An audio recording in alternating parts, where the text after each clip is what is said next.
সিংহটা ভাবলো আজ তার মাংসের দাওয়াত, কিন্তু শেষে কি খেলো জানো?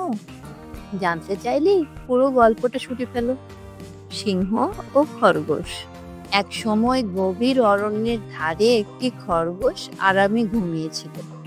ঝিরঝিরে বাতাসে গাছের পাতারা নেচে উঠছে, আর পাখির ডাকে চারপাশ ভরে উঠেছে। ঠিক এমন সময় সেই পথে এসে পড়লো এক ক্ষুধার্ত সিংহ।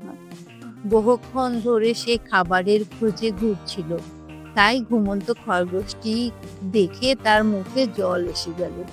সে ঠিক করলো এখনই খরগোশটিকে ধরে খেয়ে ক্ষুধা মেটাবে। সিংহ যখনই খরগোশটির দিকে ধীরে ধীরে এগিয়ে আসছে, ঠিক তখনই দূরে এক হরিণকে ছুটে যেতে দেখে। হরিণ তো আরো বড়, আরো রসালো শিকার। ভাবতেই সিংহের লোভ বেড়ে গেল। সে সঙ্গে সঙ্গে খরগোশটিকে ফেলে হরিণের পেছনে দৌড় দিল। অনেক চেষ্টা করেও সিংহ হরিণটিকে ধরতে পারল না। হরিণ ছিল চটপটে আর বনে দৌড়াতে পারদর্শী।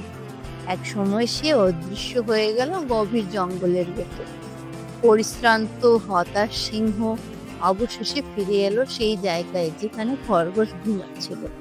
কিন্তু এবার আর কিছুই নেই, খরগোশও জেগে উঠে পালিয়ে গেছে।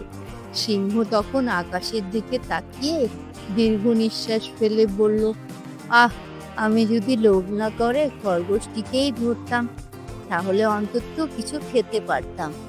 এখন আমার হাতে কিছুই নেই।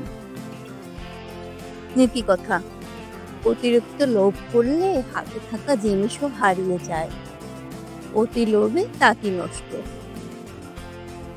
গল্প ভালো লাগলে লাইক দিন, আর এরকম আরো পেতে এখনই সাবস্ক্রাইব করুন।